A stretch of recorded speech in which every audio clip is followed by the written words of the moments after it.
There's nothing better than clear skies, especially for a sailor. The seas can be a ferocious and merciless storm that never seems to end, but every so often you find a pocket of clarity where the sun shines bright and the winds guide you to your destination.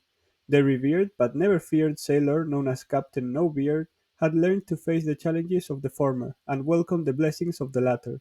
He knew he had an important job to do, the ocean still needed to be charted, and no one else was brave enough to create that map. As he was finishing the next section of that map, his ship spotted land. Make some noise guys, Microphone here, welcome back to another D&D character creation video.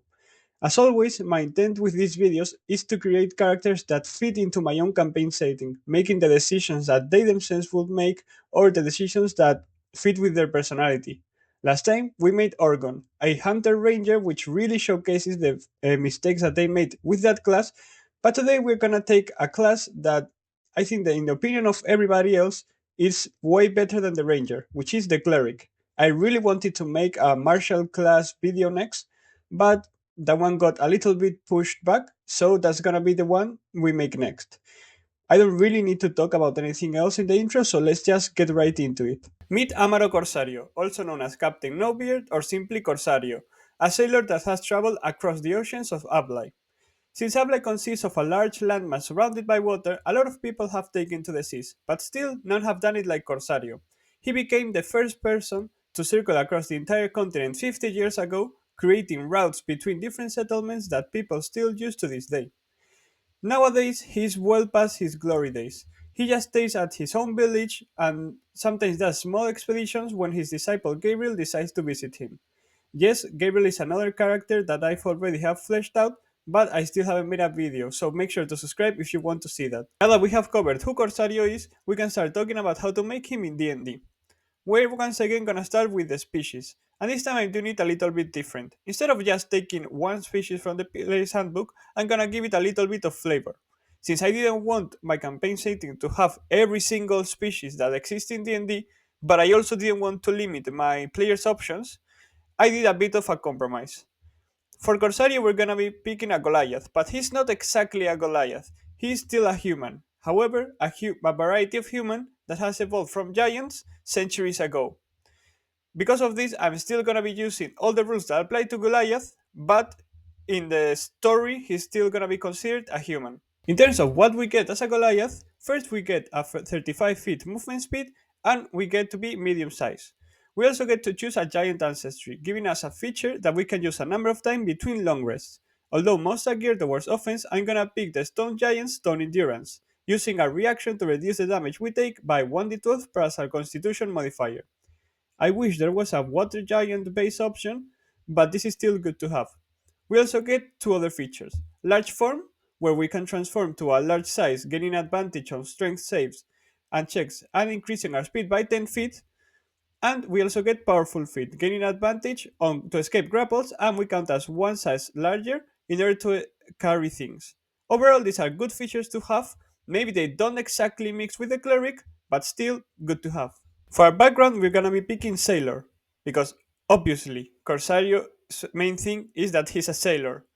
It's not gonna be a perfect fit again, but I can make it work. We get proficiency in acrobatics, perception, and navigator's tools, while we also get a dagger, navigator's tools, rope, traveler's clothes, and 20 gold pieces as our extra equipment. We also get a new feat, Tavern Brawler, which gives us higher damage when we use unarmed strikes, proficiency with improvised weapons, and the option to push with our unarmed attacks as well as deal damage. It's not the first feat I would have chosen for a cleric, but it fits thematically, so I don't really care. We also get a +2 increase into our wisdom and a +1 to dexterity. With standard array, our initial ability scores are gonna be like this. I had a hard time deciding whether I wanted a +1 on dexterity or a +1 on strength, but since Goliaths already have things that help us with our strength, I decided to give it to dexterity so that they are both a little bit balanced. Regardless, wisdom is going to be our main ability, since clerics are spellcasters and that's the ability we're gonna need to use. We also get proficiency in wisdom and charisma saving throws, simple weapons, light and medium armor, shields, and 2 skill proficiency, which I'm gonna be picking history and insight. Despite being a cleric, I'm not gonna be picking religion, but that is gonna be more obvious why a little bit later. We also get a chain shirt, shield, mace, holy symbol, priest packs, and an extra 7 gold pieces as our equipment. Since we're not gonna be buying or selling anything else, in total we get 27 gold pieces, which is a lot considering we didn't buy anything. Now we can start talking about our class features. At level 1 we get spellcasting. Unlike the first two characters I've made, clerics get a whole range of spellcasting at their disposal. They are the only class that does, they are just the first one we're gonna be talking about. We get spell slots, which are the uses we get to use of each level of spells, and we also get cantrips, which are like level 0 spells which don't require spell slots. We also get a large amount of each at this level, 3 cantrips and 4 spells at level 1. For Corsario, I'm gonna be picking both support and damaging spells, since I see him as a little bit of a mix of both. For cantrips, I'm gonna be picking Light, Guidance, and Sacred Fire, and for level 1 spells, I'm gonna be picking Cure Wounds, Guiding Bolt, Bless, and Shield of Faith.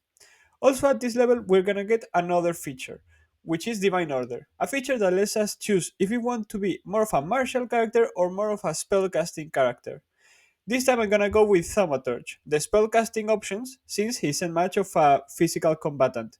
We get an extra cantrip, which funnily enough I'm gonna be picking Thaumaturgy, and we also get to add our Wisdom modifier to both Arcana and Religion checks. We don't have proficiency in either one of those, but it's still a good bonus to replace it. After all those spells, we reach level 2, and we're not done with magic, since I'm gonna be choosing another level 1 spell. I'm gonna go with Healing Word this time. We also get our main cleric feature, Channel Divinity. We get to invoke a special magical effect, and we regain 1 use after a short rest and all uses after a long rest. At this level, we get 2 options, Divine Spark and Turn Undead. With Divine Spark, we get to roll 1d8 at our Wisdom modifier and either heal or damage an enemy that is within range. We get to increase this roll at future levels, but I'm not going to be mentioning that in the future. Turn Undead, on the other hand, let us frighten an undead creature, and they have to try to run away from us as far as possible. Divine Spark is usually better, but Turn Undead does have its own uses. Level 3, once again, it's an important level since we get our subclass here, which is gonna be the Light Domain Cleric. Corsair is not someone who believes in the existence of an omnipotent god, but rather in the one thing that he has used his entire lifetime in order to find his way forward, the sun. Because of this, he has learned to harness the power of the sun and channel it through his magic. All the spells we've talked before and all the spells I'm gonna talk about in the future are gonna be described as having sunlight and daylight instead of the holy light that is usually described in the descriptions that the player's handbook brings. Keeping in line with this, a Light Domain Cleric, we get Burning Hands, Fairy Fire, Scorching Ray, and See Invisibility as our new spells. I'll also note that we do get a new spell from the main class, and I'm gonna be picking the level 2 spell, Son of Truth. It's a bit different than the rest thematically, but it provides some cool utility that he probably has used all those years in traveling in order to negotiate with different settlements. At this level, we also get 2 new features. Radiance of the Dawn gives us another use for our channel divinity. We create a flash of light that dispels nearby darkness, even magical one, and we can deal 2d10 plus our cleric level damage to creatures nearby. We also get Warding Flare, imposing disadvantage to attack rolls within 30 feet of us by spending our reaction. Overall, this is a really good level and a good set of features that we can get thematically as someone who wants to harness the power of the sun. At level 4 we get a new cantrip and a new spell, and I'm gonna be picking Spare the Dying and Blindness Deafness respectively. As you can probably guess, I'm gonna go with the blindness feature more than the deafness, since that's the one that makes sense with someone who wants to create light. We also get a new ability score increase, and rather than choosing that, we're gonna be picking a feat, as we always do. I really wanted to pick Warcaster. Warcaster is the best spellcasting feat of them all, but I already chose it with Purple Bloom, and I don't want to have every single spellcaster that I make use the same feat, since that's gonna get really repetitive. Instead of that, I'm gonna pick Elemental Update. We get to increase our Wisdom score to 18, we get to ignore resistance to our fire spells, and treat any ones as twos with our fire spells damage, in case we roll ones. We could have chosen a type of damage that isn't fire, but come on, this is the sun we're talking about. Not only do we already have a lot of fire spells, but we're gonna be getting more as we go on. It would be cool if we could choose radiant damage as well, But since we're probably gonna be using more fire spells, or at the very least it's gonna be really 50-50, it's still a good feature. It's not Warcaster, but it's one that really fits. Level 5 is here, and so is Seer Undead, a new feature that improves our Turn Undead feature, making us roll a number of d8s equals to a Wisdom modifier and deal damage to undeads if they fail the saving throw. We also get our last level 2 spell, Create Flame, and our first level 3 spell, Beacon of Hope. They're not really the best spells I could have gone, but they are probably one of the best spells thematically, so that's why I chose them. We at least get new spells from our subclass, which are Daylight and the Great, the Mighty, the Legendary, Fireball.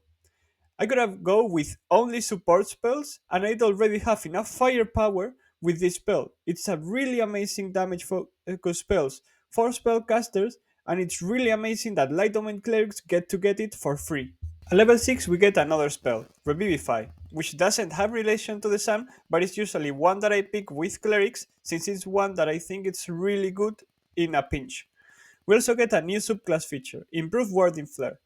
We regain all uses after a short rest, well before it was a long rest, and we also get to give 2d6 plus our wisdom modifier hit points to the attack creature. It's not the most interesting level, but it's really good nonetheless.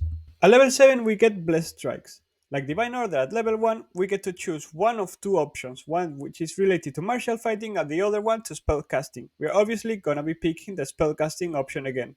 Potent Spellcasting. We add a Wisdom modifier to any damage we deal with cantrips, which isn't the most incredible buff, but it's nice to have.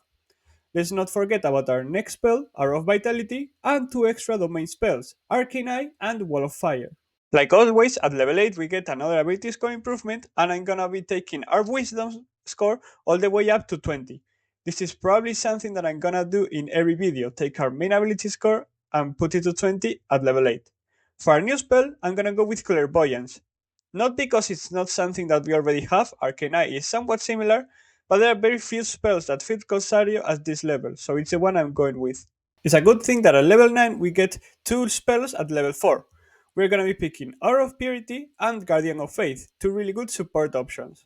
We also get our last two domain spells, which are gonna be Flame Strike and Scrying. We don't get a new feature at this level, something that happens a lot with spellcasters, but seeing as we get a lot of really strong spells, it's more than made up for. Unlike Rangers. At level 10, we say goodbye to cantrips with our new cantrip, Resistance. We also get another spell with Freedom of Movement, and we finally get a new feature, Divine Intervention. With it, we can choose a cleric spell that's between levels 1 and 5, and we can cast it without material components or spell slots once per long rest. If you don't waste this feature, it works really well with Revivify if any ally dies in battle, which is part of the reason why I chose Revivify a long time ago. At level 11, we're gonna be picking our first level 5 spell, and I'm gonna be picking Commune. I don't know how you speak with the sun, but it's what I'm going for. Our next ability score increase comes at level 12, and we're gonna be increasing our constitution to 16 to help out our hit points and concentration rolls. No new spell at this level, so let's move on. Level 13 is another level when we only get a new spell, and this time it's Mass Cure Wounds, since it's a great healing spell that a lot of clerics can get a great value out of. There are still a few more levels like this, so hope you aren't tired of them already. At level 14 we get Improved Blessed Strikes, to improve our potent spellcasting option. When we deal damage with a cantrip, we can give temporary hit points to ourselves or allies equal to 2 times our wisdom modifier, which at this level would be 10 temporary hit points. Level 15 is another one when we only get a spell, but now it's level 6. Who would have guessed I'm gonna be picking Sunbeam. I really hope you brought some sunscreen to this video. At level 16 we get another ability score increase, but this time I'm gonna increase our dexterity to 16. I want to make Corsario a little bit more balanced, but if you want, you can easily increase his constitution to 18 instead.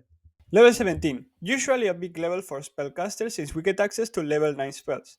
And while you could have choose at this level at level 9 spells, or level 7 and level 8 at prior levels, I'm gonna make you wait. I'm gonna choose them in order where you like it or not. This time I'm gonna be picking True Sight. The sun is going to light up all the secrets of the world and nothing is gonna escape our grasp. We also get another subclass feature at level 17, which is Corner of Light. In case you're wondering, yes, our last subclass feature was at level 6. With Coronar Light, we get to emit a bright light and give disadvantage to enemies on saving throws against a Radiance of the Dawn feature or spells which involve Radiance of Fire damage. And yes, Fireball is included in that list. Overall, these are good features to have for level 17. At level 18, we get to increase the fun with level 7 spells. I would pick Firestorm for the theming, but I think we can sacrifice one fire spell for the sake of variety since I already have a lot and I'm still not done with fire spells. Now I'm gonna be choosing Conjure Celestial.